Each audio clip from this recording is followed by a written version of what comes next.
ప్రధాని నరేంద్ర మోదీ కాంగ్రెస్పై తీవ్రస్థాయిలో విరుచుకుపడ్డారు. పశ్చిమాసియాలో కొనసాగుతున్న యుద్ధానికి సంబంధించి భారతీయులో భయాందోళన సృష్టించేందుకు ఆ పార్టీ ప్రయత్నిస్తోందని విమర్శించారు.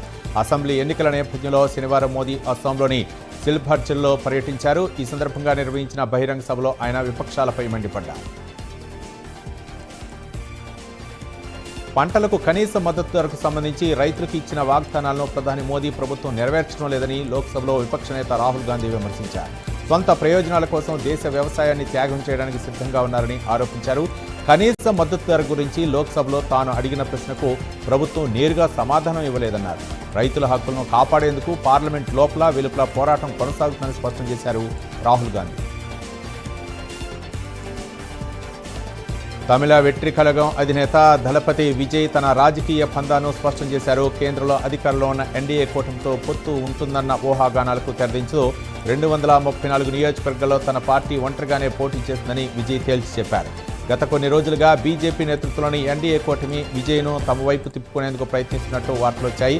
అయితే విజయ్ తన సిద్ధాంతాలకు కట్టుబడి ఉండాలని నిర్ణయించుకున్నారని అన్నారు. విజయ్ తన ప్రసంగాల్లో బీజేపీని సైద్ధాంతిక శత్రువుగా, డీఎంకేను రాజకీయ ప్రత్యర్థిగా అభివర్ణించారు. హర్ముజ్ జలసంధిని ఇరాన్ మూసివేయడంతో జరుగుతున్న తాజా పరిణామాలపై అమెరికా అధ్యక్షుడు డొనాల్డ్ ట్రంప్ మరోసారి స్పందించారు. ఇరాన్ చర్యలతో ఇబ్బందులకు గురవుతున్న దేశాలు హర్ముజ్కు యుద్ధ నౌకలను పంపాలని విజ్ఞప్తి చేశారు.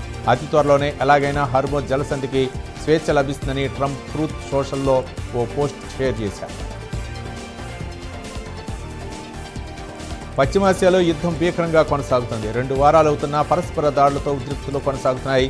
అమెరికా కూడా హర్ముజ్ జలసంధితో పాటు ఇతర స్థావరాలకు అదనపు బలగాలను రంగంలోకి దించింది. జపాన్ స్థావరం నుంచి 3 దాడి నౌకలు 2500 మంది మెరైన్ కమాండోలను తరలించాలని ఆదేశించింది. సుప్రీం లీడర్ ముజ్బా ఖమేనీ ఇరాన్ కీలక అలీ రాజ్లారీ ఆచూకీ చెప్తే 93,000 కోట్ల రూపాయలను ఇస్తామని ప్రకటించింది.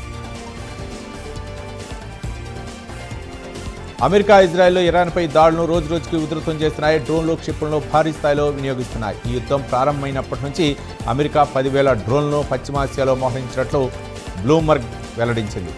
మోరోప్స్ ఇంటర్సెప్టర్ డ్రోన్ ఏఐ సాంకేతికతతో పనిచేస్తుంది. శత్రు డ్రోన్లు వేటాడి నాశనం చేసే సామర్థ్యం ఉంది.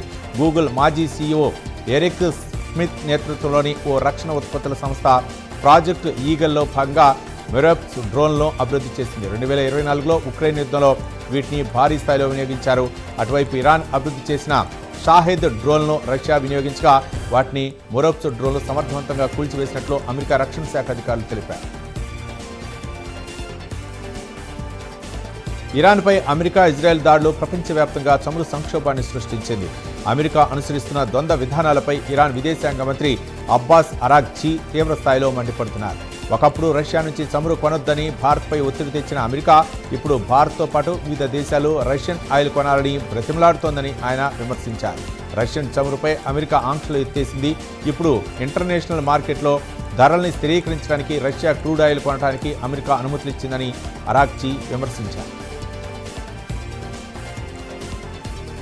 పాకిస్తాన్, ఆఫ్ఘనిస్తాన్ మధ్య సరిహద్దు వివాదం మరోసారి తీవ్ర రూపం దాల్చింది. పాకిస్తాన్కు చెందిన కీలక సైనిక స్థావరంపై తమ వైమానిక దళం దాడి చేసిందని ఆఫ్ఘనిస్తాన్ రక్షణ మంత్రిత్వ శాఖ సంచలన ప్రకటన చేసింది.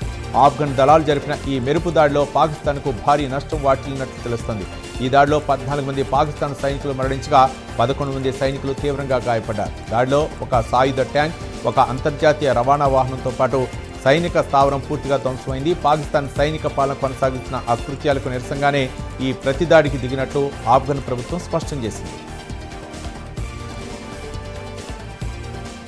ఇప్పటికే అంతంత మాత్రంగా ఉన్న ఆర్థిక వ్యవస్థకు పశ్చిమాసియా పరిణామాలు తోడవడంతో పాకిస్తాన్ పరిస్థితి మరింత దారుణంగా మారింది. ఇంధన సంక్షోభంతో సతమతమవుతుంది. దీంతో ప్రధాని షహబాజ్ షరీఫ్ మరిన్ని పొదుపు చర్యలు తీసుకున్నారు.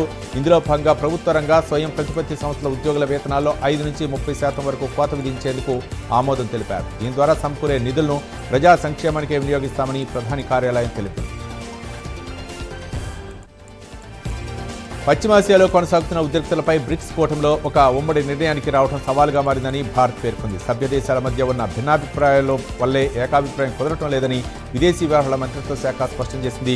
బ్రిక్స్ కూటమిలోని కొన్ని సభ్య దేశాలు పశ్చిమాసియాలో జరుగుతున్న ఘర్షణలో ప్రత్యక్షంగా, పరోక్షంగా భాగస్వాములుగా ఉన్నాయని విదేశీ వ్యవహారాల శాఖ ప్రతినిధి రణధీర్ జైస్వాల్ అన్నారు. ఏ దేశం పేరును ఆయన నేరుగా ప్రస్తావించినప్పటికీ ఇటీవల జరిగిన పరిణామాలు కూటమిలోని ఐక్యతపై ప్రభావం చూపుతున్నాయన్నారు. పశ్చిమాసియాలో ఉద్రిక్తలు నెలకొన్న వేళ అమెరికా, రష్యా అధ్యక్షులు ఇటీవల ఫోన్లో సంభాషించుకున్నారు. యుద్ధాన్ని ముగించడంలో భాగంగా ఇరాన్ శుద్ధి చేసిన యురేనియం నిల్వలను రష్యాకు తరలించాలని పుతిన్ ప్రతిపాదించినట్లు తెలిసింది. అయితే దీన్ని ట్రంప్ తిరస్కరించినట్లు తెలుస్తోంది. ఈ యుద్ధంలో ఇరాన్కు పరిమిత స్థాయిలో రష్యా సహాయం చేయవచ్చునని అమెరికా అధ్యక్షుడు పేర్కొన్న వేళ ఈ విషయం బయటకు వచ్చింది. అయితే ఇలా రష్యా నుంచి ఇటువంటి ప్రతిపాదన రావడం ఇదే మొదటిసారి కాదని, ఇంతకు ముందు కూడా ఇలాంటి ఆఫర్లు వచ్చినట్లు అమెరికా ప్రతినిధి ఒకరు తెలిపారు. అమెరికా, దక్షిణ కొరియా వార్షిక సైనిక విన్యాసాల వేళ ఉత్తర కొరియా కవ్వింపులకు పాల్పడుతుంది. వరుసగా క్షిపణి ప్రయోగాలు చేపడుతూ బల ప్రదర్శనకు దిగింది. ఏకంగా 10 క్షిపణులు ఒకేసారి ప్రయోగించింది. ఈ విషయాన్ని దక్షిణ కొరియా మిలిటరీ వెల్లడించింది. ఉత్తర కొరియా రాజధాని ప్యాంగాంగ్ సమీపం నుంచి ఈ క్షిపణులు ప్రయోగించినట్లు దక్షిణ కొరియా తెలిపింది. అయితే ఇవి ఎంత దూరం ప్రయాణించాయో తమకు తెలియదంది. మరోవైపు జపాన్ రక్షణ శాఖ ఈ పరిణామాలపై స్పందించింది. కిమ్ సర్కారు ప్రయోగించిన ఆయుధాలు తమ దేశ ఎక్స్క్లూజివ్ ఎకనామిక్ జోన్ వెలుపల ఉన్న సముద్ర జలాల్లో పడినట్లు తెలిపింది. ఆర్టిఫిషియల్ ఇంటెలిజెన్స్ అనేది ఒక సాధనంగా మాత్రమే ఉండాలని, అది ఎప్పటికీ న్యాయవాద శిక్షణ పొందిన మేధస్సును లేదా న్యాయమూర్తికి ఉండే నైతిక బాధ్యతను భర్తీ చేయలేదని సుప్రీంకోర్టు న్యాయమూర్తి జస్టిస్ విక్రమ్ నాథ్ స్పష్టం చేశారు. ఢిల్లీలో జరిగిన ఓ సదస్సులో ఆయన మాట్లాడుతూ న్యాయ వ్యవస్థలో ఏఐ వినియోగంపై కీలక వ్యాఖ్యలు చేశారు.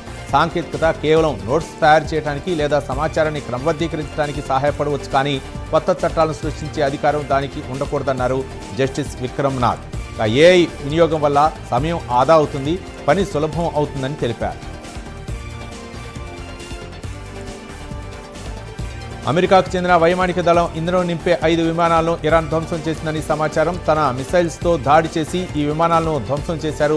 సౌదీ అరేబియాలోని ప్రిన్స్ సుల్తాన్ ఎయిర్ బేస్లో ఈ విమానాలపై ఇరాన్ దాడి చేసినట్లు వెల్లడించింది వాల్ స్ట్రీట్ జర్నల్. అయితే ఇవి పూర్తిగా ధ్వంసం కాలేదని, పాక్షికంగా దెబ్బతిన్నట్లు తెలిపింది. ఇక ఈ దాడిలో ఎవరు కూడా మరణించలేదని క్లారిటీ ఇచ్చింది. హర్ముజ్ జలసంధికి ఇరువైపులా వందలాది నౌకలు చిక్కుపోగా భారత్ జెండాలు ఉన్న ఎల్పీజీ నౌకలు సురక్షితంగా హర్ముజ్ జలసంధిని దాటాయని భారత ప్రభుత్వం వెల్లడించింది.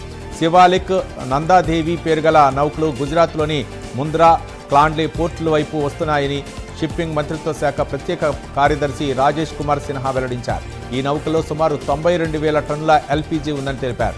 దేశంలో ఎల్పీజీ సరఫరాపై ఆందోళన వ్యక్తమవుతున్న సమయంలో తాజా పరిణామం ఊరట కలిగించే అంశం.